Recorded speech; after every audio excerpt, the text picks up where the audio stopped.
Hello students next question आपका page number 14 पे है। ये एक ही क्वेश्चन है अपने टाइप का और बिगम मेथड से इसको सोल्व करना है। देखो किस तरीके से अलग क्वेश्चन है, वेरी वेरी इंपॉर्टेंट क्वेश्चन है, पेपर में बहुत बार आया हुआ है। Maximise of Z equal to 4 of x1 plus 5 of x2 minus 3 of x3 plus 50।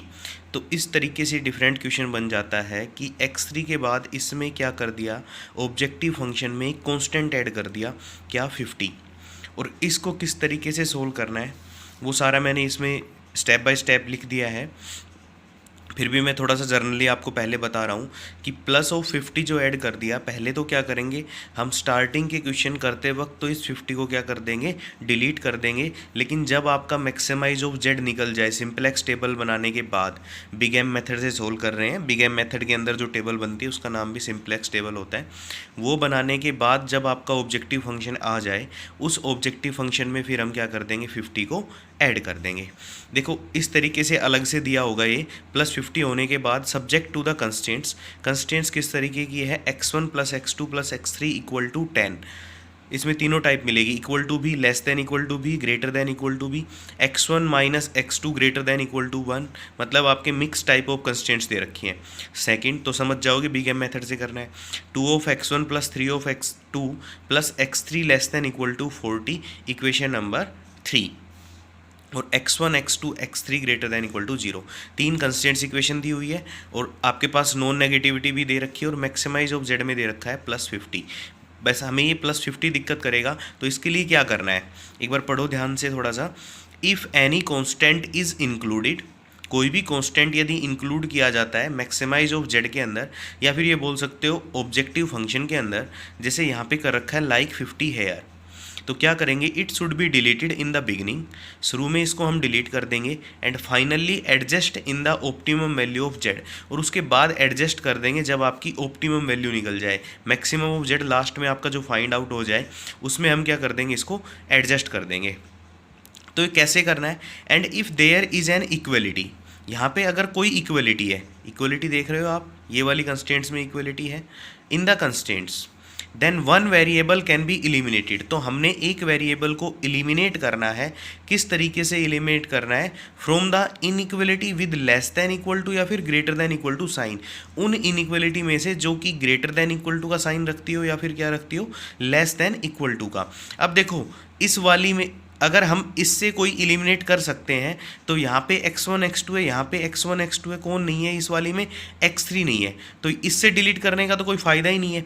लेकिन जब हम इन दो को सोल्व करेंगे, इक्वेशन नंबर जो कंस्टेंट्स आपकी 1 दी हुई है वो, और जो कंस्टेंट्स 3 दे रखी है, इन दो को सोल्व करेंगे तो हम x3 को डिलीट कर सकते हैं। तो हम क्या करेंगे, इक्वेशन नंबर फर्स्ट और थर्ड का यूज करते हुए x3 को क्या कर देंगे, डिलीट कर देंगे, किससे, फ्रॉम द इनइक्वलिटी, सिर्फ इनइक्वलिटी से डिलीट करना है, इक्वलिटी में हम रखेंगे, क्यों रखेंगे, देखो अगर मैं यहाँ पे इसको डिलीट कर देता हूँ, मान लिया मैंने x3 को डिलीट कर दिया, तो ये वाली चीज़ छोटी हो जाएगी भाई, अब 3 पॉजिटिव वैल्यू जुड़ी हुई हैं, और मैं इसको डिलीट करता हूँ तो यहाँ पे लेस देन इक्वल टू 10 आएगा। अब लेस देन इक्वल टू 10 होगा तो हमें कंस्टेंट्स को इक्वलिटी में बनाने के लिए एक स्लैक वेरिएबल ऐड करना पड़ेगा। तो स्लैक वेरिएबल को ही हम क्या मान लेंगे, फिर x3 मान लेंगे।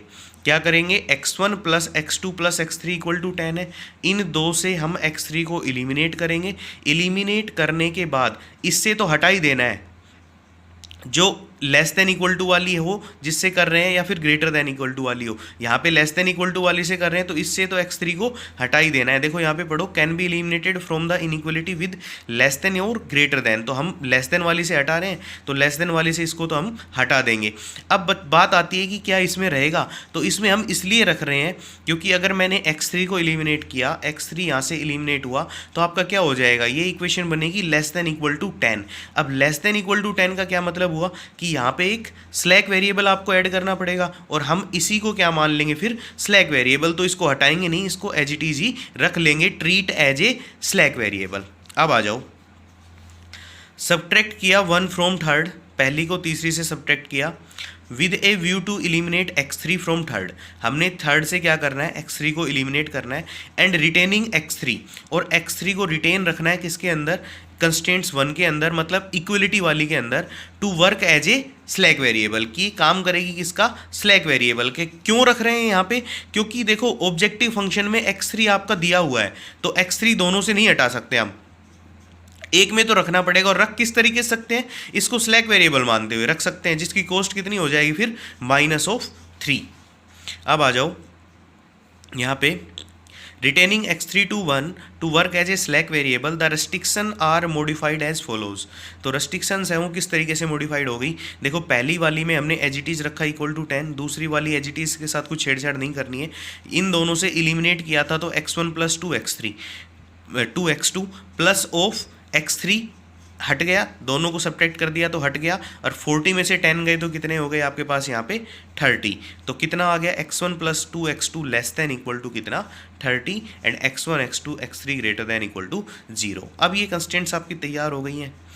अब क्या करना है, देखो इसमें x1 x2 है, इसमें x1 x2 है, इसमें x1 x2 है, लेकिन इसमें x3 एक्स्ट्रा है, तो इसी को क्या मान लेंगे हम, स्लैक वेरिएबल। और स्लैक किस लिए माना भाई, सरप्लस क्यों नहीं माना, क्योंकि सरप्लस नहीं मान सकते, स्लैक इसलिए मानेंगे क्योंकि हमने इसको एलिमिनेट किया तो <= का सिंबल आएगा, और ये आपको बता रखा है जब भी <= का सिंबल आए तो क्या ऐड करते हैं हम, स्लैक वेरिएबल ऐड करते हैं। तो x3 को क्या मान लेंगे यहाँ पे, स्लैक वेरिएबल। तो अब क्या किया हमने, इंट्रोड्यूसिंग द स्लैक, सरप्लस और आर्टिफिशियल वेरिएबल। तो पहली वाली में तो ऐड करने की ज़रूरत है नहीं क्योंकि x3 already slack variable add किया हुआ है। दूसरी वाली में देखो पहली तो इक्वलिटी में बनाई हुई है, या फिर आप ये लिखना चाहो कि x3 को हटा के <= 10 और फिर प्लस ऑफ x3 लिखना चाहो, वो एक ही बात है। तो आपके पास क्या आ गया, x3 तो पहली वाली में एज इट इज़ रह गया। दूसरी वाली में क्या करना है, देखो >= है, तो बिग एम मेथड में मैंने बताया था कि आर्टिफिशियल वेरिएबल जब भी आप > वाली इक्वलिटी में यूज करोगे तो पहले तो उसको इक्वलिटी बनाने के लिए सरप्लस ऐड करोगे, सरप्लस को सब्ट्रैक्ट करना है, और उसके बाद आर्टिफिशियल को क्या करना है, ऐड करना है। तो -(s1) प्लस ऑफ कितना आ जाएगा, a1 = 1।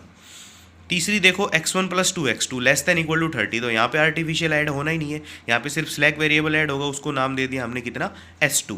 तो x1 + 2x2 + s2 = 30।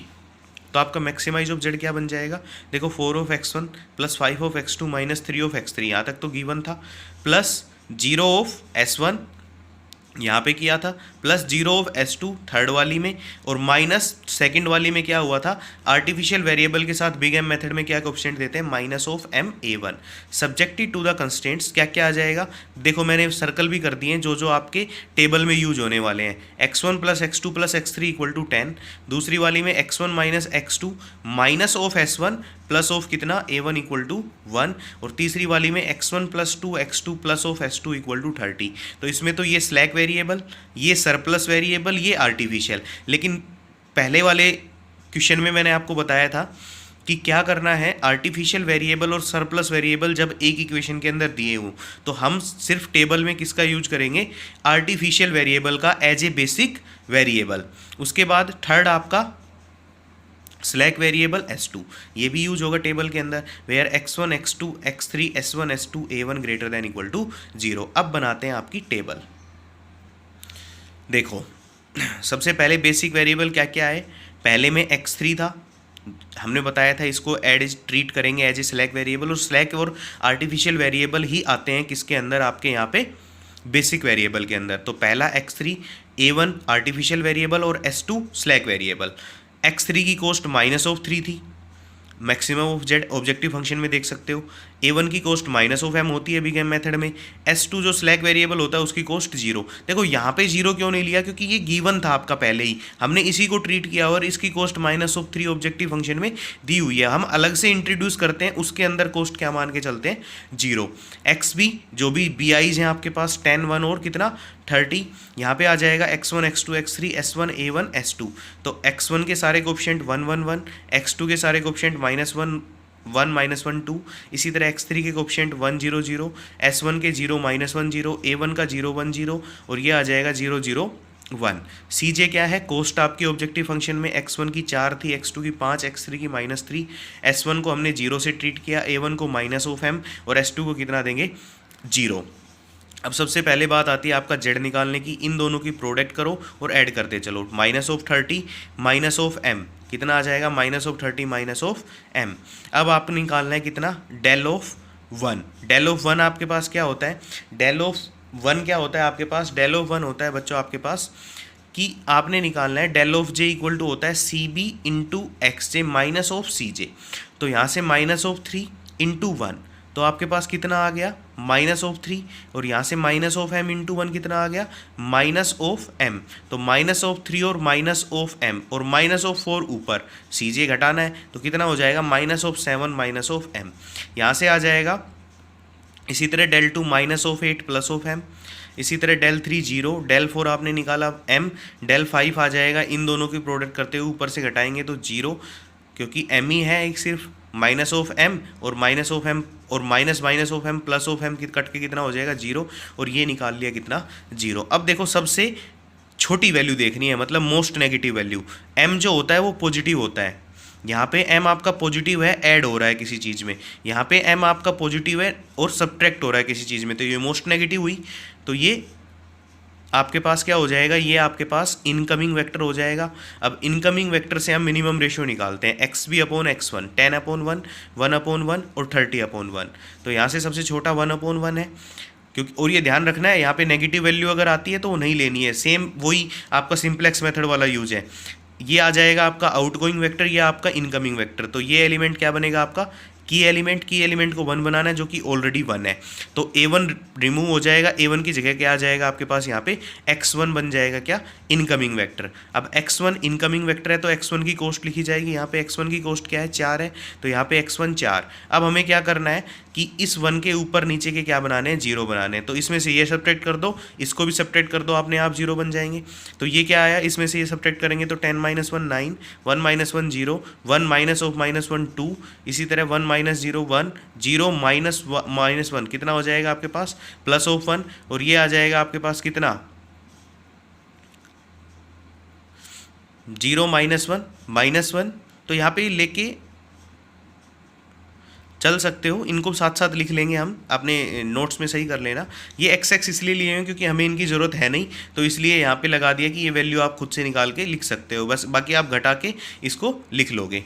इसके साथ ही क्या आया, अब देखो इसी तरह इस वाली को भी हमने क्या बना लिया 0 बना लिया, और नीचे वाले को भी क्या बना लिया 0 बना लिया। नीचे वाले को 0 किस तरीके से बनाया, इसको -7 - m से मल्टीप्लाई करके क्या कर दिया सब्ट्रैक्ट कर दिया। सब्ट्रैक्ट करने के बाद ये भी क्या बन गया आपके पास 0 बन गया। तो यहाँ से z आ गया आपका -23, ये 0, ये -15, ये 0 -7, और यहाँ से आ जाएगा आपके पास जो भी वैल्यू आएगी वो यहाँ पे लिख देंगे, और ये 0।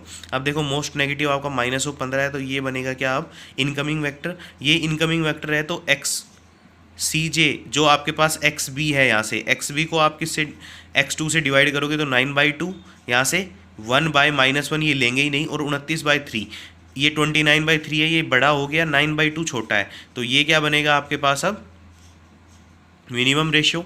तो यहाँ से ये आउटगोइंग होगा और ये इनकमिंग होगा, तो मतलब इसकी जगह x2 आ जाएगा और ये की एलिमेंट बन गया।